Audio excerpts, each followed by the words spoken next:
partir do versículo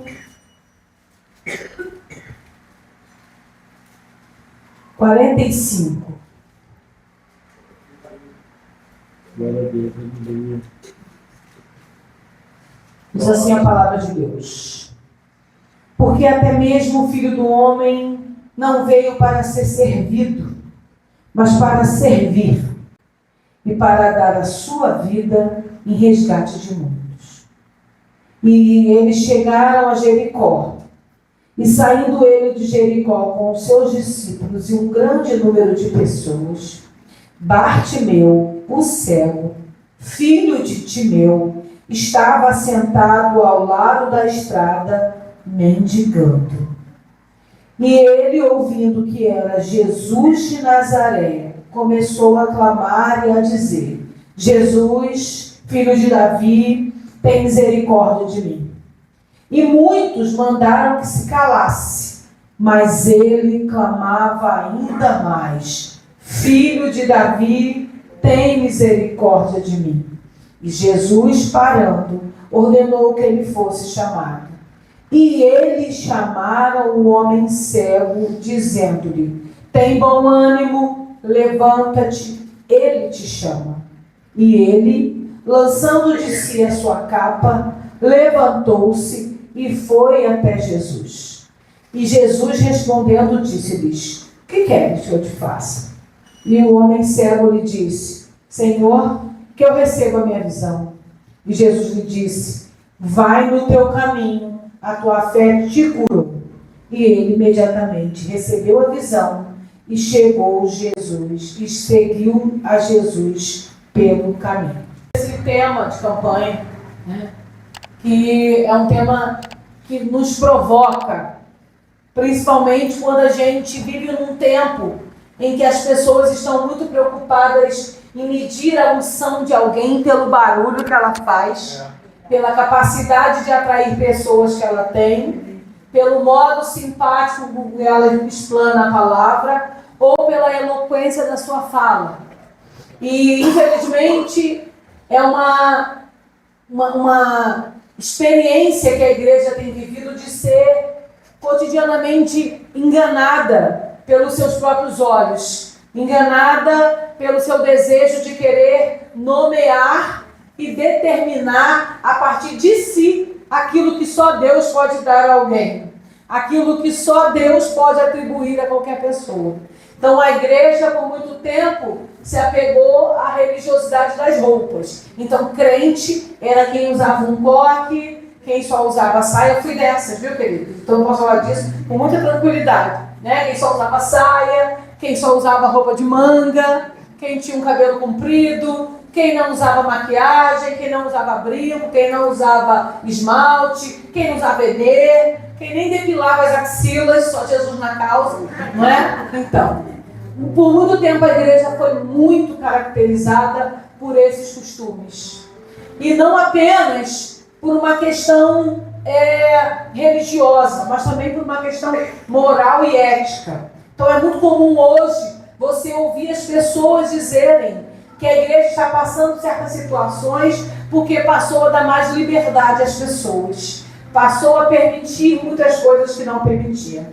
Mas eu sempre faço uma fala, quem me conhece sabe, que eu digo, eu prefiro esse tempo onde as pessoas manifestam quem elas são de verdade, do que um tempo em que as pessoas andavam toda cobertinha e debaixo da coberta a coisa era mais podre do que a banana estragada da fileira de varrola, não é? Então a gente sabe muito bem disso. Quem é crente das antigas sabe os podres que a igreja tinha e só ficava nas fofocas. Agora tem rede social. Então fez, a rede social te pega, te explana e te expõe. Então a gente vive um tempo melhor de definir o que é a unção. E eu gosto muito também quando a gente olha para esse tema, né? Porque a unção que quebra jugo em um culto de libertação. Eu fiquei pensando nisso desde o primeiro dia que o Roberto me chamou para vir. Eu falei, Senhor, que interessante a gente falar sobre a unção que despedaça jugo em um culto de libertação. Porque despedaçar jugo é libertar. Despedaçar jugo é libertar. E eu fiquei pesquisando algumas coisas sobre a unção, porque é algo que é muito restrito ao ambiente religioso. Você não escuta a palavra ungir ou unção fora do religioso. Essa palavra ela é muito restrita a nós e ela tem muitos significados para nós. E quando nós olhamos a Bíblia, no contexto do Antigo Testamento, a gente vai ver a unção como uma simbologia, porque é um período em que o acesso a Deus, a presença de Deus, ela era restrita a um grupo de pessoas. Ela era restrita a alguns e não era liberada a todos. Então, havia a necessidade de ter símbolos e marcas que confirmassem que aquela pessoa era uma pessoa ungida por Deus, era uma pessoa ungida, era uma pessoa separada, era uma pessoa consagrada. E talvez aí esteja a grande confusão desse tempo, porque hoje não existe um símbolo. E o brasileiro, particularmente, é muito apegado aos símbolos, né? O brasileiro gosta muito de um amuletozinho para se apoiar. Se Judas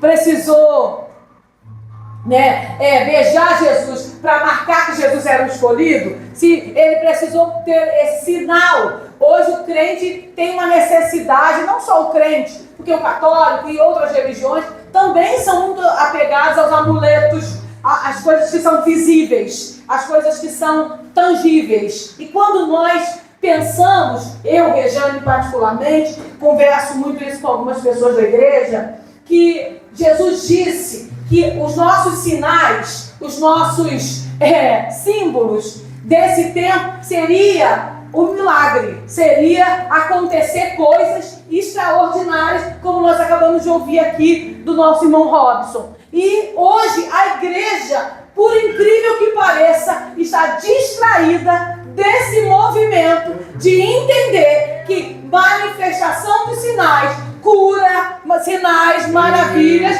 seria a nossa forma de mostrar Jesus para esse tempo. E aí a igreja fica criando subterfúgios para mostrar às pessoas que a igreja é boa, que Jesus é bom. Se alguém ressuscitasse aqui hoje, eu garanto para você que Nova Aurora, Belfort Roxo inteiro, lá no Roncalho, lá no mais recôndito lugar de Belfort Roxo, ia vir gente para cá. Por quê? Porque Jesus ressuscitou um morto naquela igreja. Então Jesus está lá, a unção de Deus está lá. Nós vivemos um tempo em que o jugo que a igreja mais tem enfrentado, na minha percepção, é a incredulidade. Embora venha para o culto, chore, levante a mão, adore, glorifique a Deus, exalte ao Senhor, mas é só no culto. Meu Deus! Ou só quando o calo aperta. Porque quando sai daqui, já se distrai, já percebe e está ocupado com muitas coisas.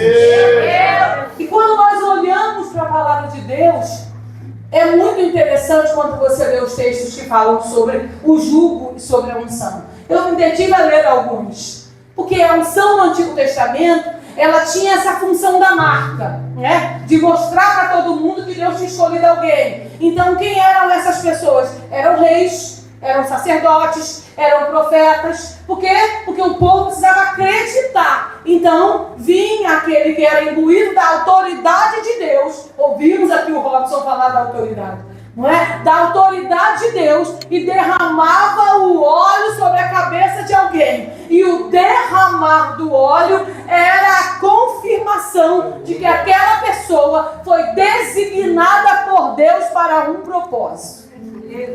Pois bem, e quando nós vamos ler o Salmo 23, todos nós gostamos muito, e hoje os pregadores fazem questão de pregar lá a pregação de que o azeite sobre a cabeça da ovelha era uma forma de proteger a cabeça de parasitas. Já escutou isso, né? Essa pregação que hoje as pessoas gostam muito de falar sobre isso. Mas o que Davi vai exclamar no Salmo 23 é: unges a minha cabeça com óleo e o meu cálice transborda. Davi estava pedindo para ser não apenas uma ovelha, mas para ser sacerdote, profeta e rei. E é outro problema que a gente tem hoje na igreja, porque hoje os crentes correm dos dons espirituais, porque não quer ter compromisso, não quer pagar o preço da unção, não quer se colocar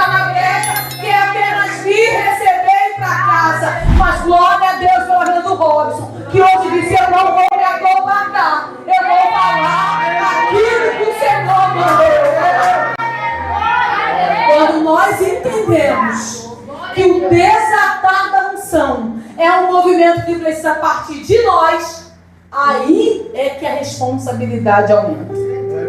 Por quê? Porque o jugo, ele é colocado. O jugo, ele não é uma coisa que você escolhe colocar. E, infelizmente, algumas pessoas se aprisionam em jugos, como já foi falado aqui nessa noite. Mas o jugo, você também já deve ter ouvido, porque a gente está aqui, eu não sou a primeira pessoa, né? Que o jugo era a madeira que era colocada lá sobre os bois para que eles trabalhassem, né? Lá na revelação de Gideão vai aparecer exatamente esse movimento, né? Que estavam ali no lagar. Né, um movimento que é colocado sobre o boi, aquela madeira que vai colocar os dois bois andando na mesma direção, com a mesma sincronia, para fazer o processo de arar a terra, para preparar a terra para a semente, para o plantio.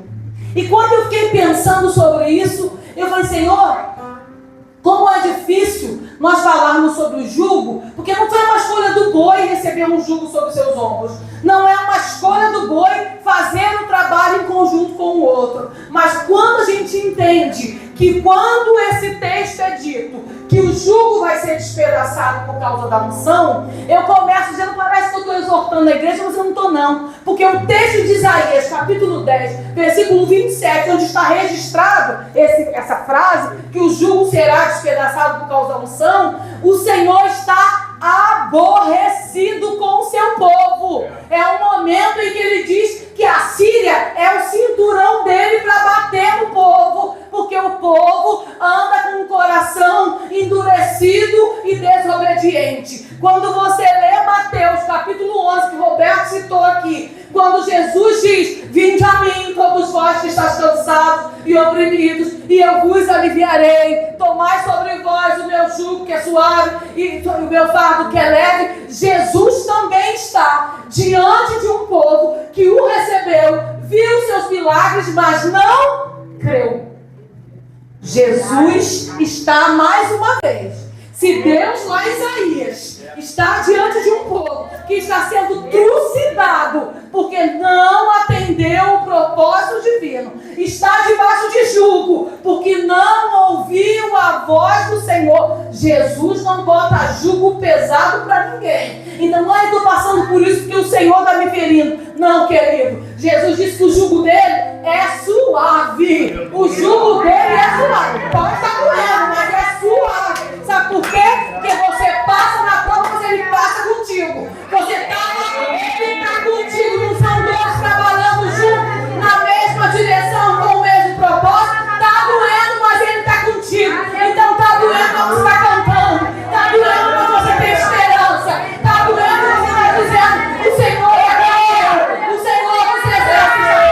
Está doendo e você continua plantando. Está doendo e você continua tratando a terra. Quando Jesus é quem bota o jugo. Agora, quando o jugo é consequência das suas escolhas, dos seus caminhos, dos seus erros, andou com ele, sabe do que ele pode fazer, serviu a ele, trabalhou na sua obra, mas decidiu que não quer mais seguir o que ele mandou. Jugo. É isso. E não foi Jesus que colocou, foi você que escolheu. Encostei aqui no negócio. Foi você que escolheu. E quando a palavra de Deus diz isso, a gente fica pensando, né, que o texto diz que o jugo será despedaçado por causa da unção. Aleluia! O problema é que muita gente está esperando receber uma unção que é de cima para baixo, sabe, Roberto? Muita gente está esperando que caia um óleo sobre a cabeça dele. E eu tenho uma triste notícia para te dar. E depois que Jesus veio, morreu na cruz do Calvário, derramou o seu sangue, a unção foi desatada. Ou seja, se você levantou a mão, aceitou Jesus como seu Salvador, confessou Jesus, você tem um rio de unção dentro de você. Então o jugo vai ser quebrado pela unção que transborda de você. É você quem precisa se posicionar como alguém que está cheio da unção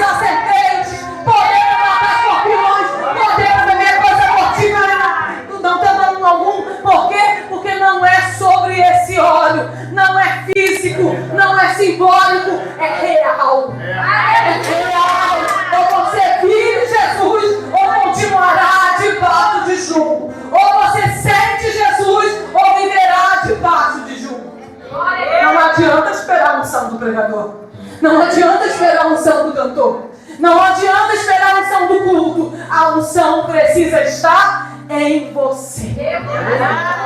Em você. E quando a gente entende isso, o jugo é dominação. O jugo é estar sob domínio. E ninguém gosta de ser dominado. Mas veja como Deus ele é tão tremendo nos seus feitos. Porque você foi feito para adorar a Deus. Você não tem escolha. Você foi feito para adorar a Deus. Se você não adora a Deus, você está debaixo de jugo porque você está desobedecendo. E está padecendo, está sofrendo, porque não está obedecendo. Mas há ainda um maior compromisso, que é aceitar ser dominado. É aceitar ser servo. Mas entendendo que você é servo de alguém que é seu amigo. Isso é muito tremendo, porque Jesus disse: eu não quero chamar você de servo, eu quero te chamar de amigo, porque o servo não sabe onde está o seu Senhor, mas você sabe onde eu sou, você sabe quem eu sou, você sabe o que eu posso, você sabe que pode contar comigo, você sabe que eu estou andando junto com você, então aceita o meu jugo, porque o meu jugo, ele é e como, Regiane, você viu lá o cego? Eu comecei a meditar no que eu falei, foi hoje à tarde. E Deus falou comigo: que vozes vocês andam ouvindo? E eu fiquei pensando, estava lá no meu trabalho, alguém fez um comentário a meu respeito. Porque quando a gente está ligado com Deus, o diabo se incomoda, né? E aí eu estava escrevendo algumas coisas e eu fui mostrando, aí a pessoa falou: olha como ela escreve. Aí eu falou: hoje ela está toda diferente. Glória a Deus. Estou aqui ligadinho, preocupado, que eu tinha um compromisso com Deus. Falei: Senhor, eu preciso conseguir ficar calma, porque eu me estresso muito no meu trabalho, porque eu preciso eu fico muito cansada por causa do desgaste. Né? E eu falei: eu preciso ter força para fazer o que o Senhor me mandou fazer hoje. Preciso pregar a tua palavra.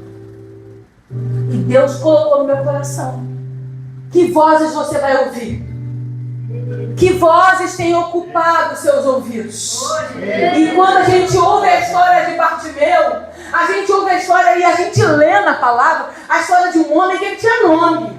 Mas você vê que colado no nome dele está dizendo: Bartimeu, cego.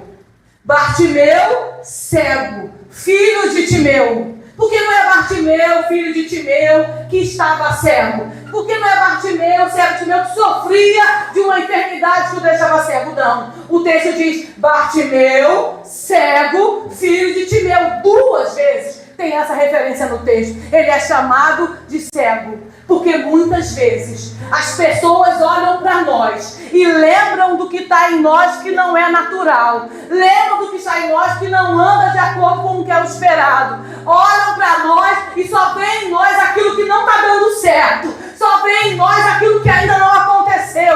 Só vê em nós aquilo que em nós é uma desgraça. Mas o Senhor Jesus, Ele é alguém que está sempre com seus ouvidos atentos. Ele diz: os meus ouvidos estão atentos à sua oração. Os meus ouvidos ouvem a tua voz, mesmo em meio a uma multidão. Numa multidão de vozes, eu sei qual é a tua. Ele disse isso. Porque a Bíblia fala para nós que quando aquele homem ouve dizer, ele era incapaz de ver.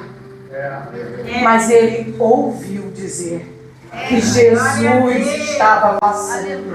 E o barulho da multidão tentava confundir a audição daquele homem para que ele não pudesse reconhecer Jesus. Mas a Bíblia diz que só de imaginar que Jesus estava entrando na cidade, ele começa a dizer: Jesus, filho de Davi, tem misericórdia de mim. Não sei se ele vem da direita, não sei se ele vem da esquerda, mas eu vou gritar: Jesus, filho de Davi, tem misericórdia de mim.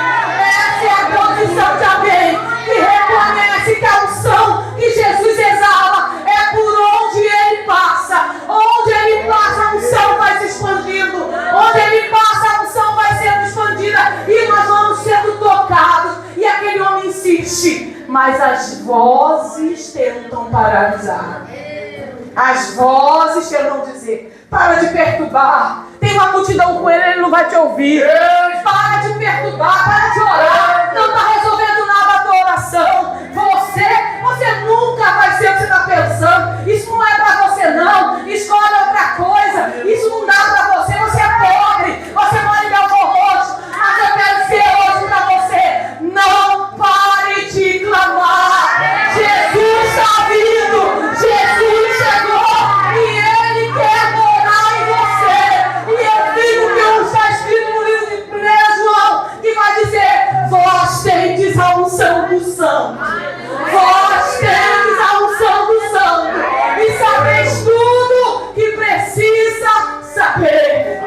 Seja no mundo espiritual, seja no mundo material. Quando você permite que o Espírito Santo de Deus faça morada em você, e você se comporta como um ungido do Senhor, como aquele que se coloca e diz: eu sou aquele que represento o reino de Deus, porque não é sobre mim, é sobre aquele que habita em mim. Não é sobre quem eu sou, é sobre aquele que é em mim. Não é sobre o que eu posso fazer, é sobre aquele que pode todas as coisas. Não é até onde eu posso ir, é aquele que endireita o meu caminho e vai do meu lado, levando comigo. Eu levo o jugo, porque às vezes o jugo pesa, porque ser cristão pesa para muitos. Ser cristão é um peso no trabalho, é um peso no ônibus. Quem nunca de nós se estressou no trânsito, tem vontade de xingar alguém, tem vontade de bater em alguém? Nessa hora o jugo pesa, mas você olha e fala: Senhor, suaviza aí, segura o meu eu, me ensina a ter domínio próprio, porque o domínio próprio é fruto do Espírito, e quem tem o Espírito é um filho de Deus e domina a si mesmo. Então nesta noite, eu não sei qual é a unção que você tem desatado, mas o Senhor está dizendo para você: você tem a unção para fazer qualquer coisa. Você tem uma unção que te torna imbatível. Imbatível. Que ainda que você chore, ainda que você sofra, hoje o Senhor está dizendo: use a unção que está sobre você e quebre as cadeias que te cercam, e quebre as prisões que te cercam. Porque, queridos, quando nós estamos debaixo de jugo, quando nós estamos debaixo de um jugo que não é jugo do Senhor, nós passamos a ter medo.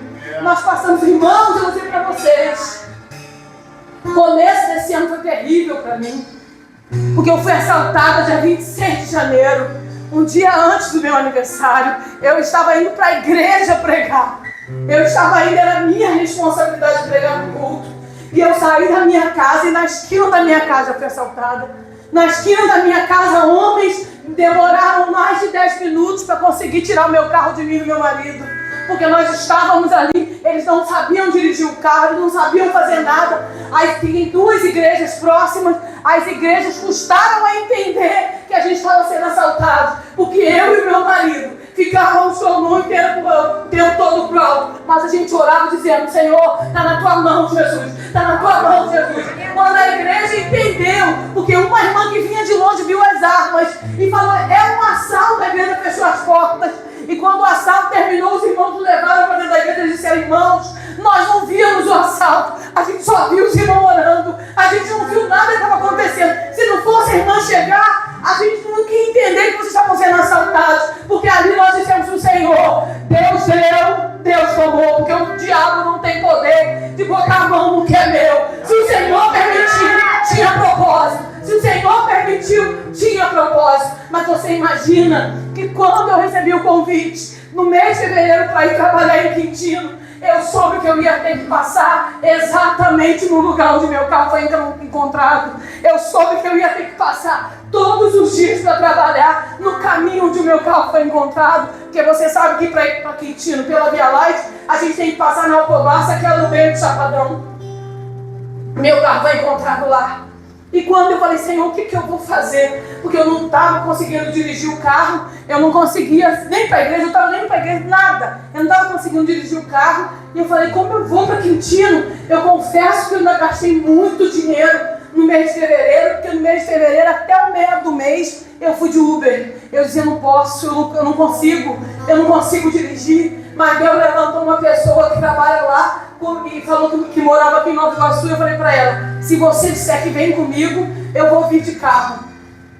E nós passamos então a ir de carro até eu me acostumar. Foram dias terríveis, foram dias que eu tive insônia, foram dias difíceis, até que um dos dias, quando eu saí da Alcobaça, uma moto parou na minha frente, e quando ele olhou para o carro, ele fez questão de parar, chamaram um outro, e eles fizeram um corredor, e eu passei no meio, e eu sei que era um dos rapazes que me roubou, e eu fiquei olhando para aquilo e falei, Senhor, qual é o propósito que eu estou vivendo? E Deus trabalhou no meu coração para entender que cada vez que eu passar naquele lugar, terão que testificar do Deus a quem eu sirvo. Porque dentro do meu carro tinha uma Bíblia, dentro do meu carro tinha documentos com o endereço da minha casa, dentro do meu carro tinha a chave da minha casa, dentro da minha casa tinha meus cartões de crédito, eles sabem meu nome, eles sabem quem eu sou, mas do lado do meu nome está escrito Rejane Brandão Siqueira, serva do Deus Altíssimo. Rejane, eu não sou cega, eu vejo, eu não sou surda, eu ouço, e eu sei que aquele que habita em mim, que tem poder do poder, a adversidade não pode se tornar um jugo na tua vida. Se você tiver que enfrentar um momento difícil, lembra quem está andando do teu lado, lembra quem está preso contigo. Ele se dispôs a ser jugo sobre o teu pescoço, para que você em nenhum momento se sinta sozinho ou esqueça de quem foi que te chamou. Você é ungido do Senhor, você é ungida do Senhor, e naquele que é ungido de Deus, o mal não toca, o mal não toca, e tudo aquilo que você perdeu, o Senhor é poderoso para restituir a medida. O Senhor é poderoso para fazer multiplicar os seus celeiros, mas nunca esqueça, a unção está dentro de você, porque a plenitude da unção é Jesus Cristo, o Nazareno. O sangue derramado é o azeite que nos enche, que nos limpa, que nos lava, que nos purifica e que nos consagra para sermos separados por Deus, servos do Deus Altíssimo. Não permita que as vozes contrárias tirem de você aquilo que você tem certeza. Não permita que as vozes contrárias te façam duvidar e pôr a incredulidade no teu coração. Insista, persista, não desista, porque aquele que está contigo não dorme e nem cochila. Ele continua sendo Deus e vai fazer infinitamente mais do que você possa pensar ou pedir. Aleluia.